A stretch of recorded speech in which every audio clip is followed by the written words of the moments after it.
Mr. President, I rise today to discuss the life and legacy of Jim Morris.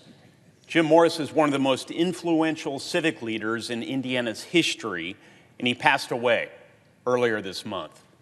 I first met Jim Morris about 20 years ago. It was when I returned home to Indiana after spending time in the military and after a brief stint here on Capitol Hill. The only thing I remember about that initial meeting was that it wasn't particularly memorable. Jim Morris wasn't the kind of man who would bowl you over with his charisma or his magnetism. This wasn't his style. It was never about him. But over time, the weight of continuous, heartfelt interactions with Jim could change a person. Indeed, you might say they changed an entire city.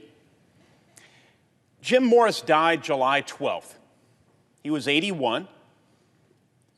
He had a 60-year career of service, all told, to the city of Indianapolis, the state of Indiana, and even to the world. And though Jim would balk at the title model, in my mind, he was in many ways a model American citizen. Jim grew up in Terre Haute. He attended Indiana University. It was there that he fell in love twice, once with the school itself and once with his beloved wife, Jackie, and that endured. In 1967, not long after graduation, he became chief of staff to a young mayor of Indianapolis named Richard Lugar. Since that moment, almost nothing great in our capital city happened without Jim's involvement. He helped launch a university in downtown Indianapolis, until recently known as IUPUI. He was involved with the building of the Indianapolis Zoo, the Indianapolis Colts, the Indiana Pacers. They all had Jim's fingerprints on them. Jim understood the key to healthy organizations and healthy communities was to connect and empower others and ensure that seriousness of purpose was met with civil discourse. In 2002, Jim took that approach global when he was appointed to lead the United Nations World Food Program.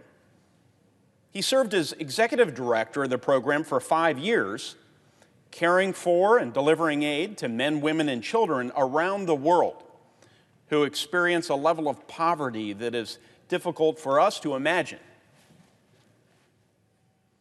These monumental, headline-grabbing accomplishments were only part of who Jim Morris was, though.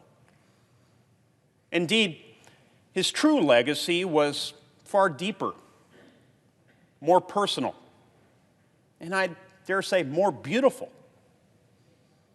He always counseled friends to expand their work to its widest possible sphere of impact, help more people. Or as he sometimes put it, find someone who could use a boost. He practiced what he preached. Indeed, countless Hoosiers have been affected by the small acts of altruism, funding local food banks, building neighborhood basketball courts, and similar generosities that we'll never know about. His servant's heart no doubt stemmed from his deep and abiding faith in God. He was an active member in Second Presbyterian Church in Indianapolis, and he didn't boast about his many accomplishments.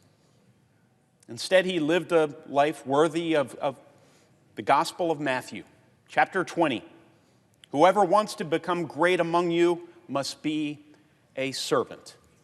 A servant. I think about our forgettable first meeting often. Now, I could be wrong, but Jim probably would have made a poor candidate for public office today. But you see, that was a choice. For me, Reverend Henry summed it up at Second Press last Friday in his memorial meditation to Jim. He said that Jim Morris chose.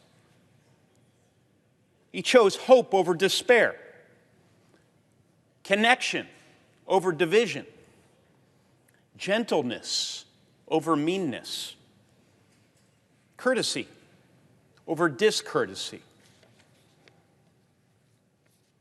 There's power in that choice.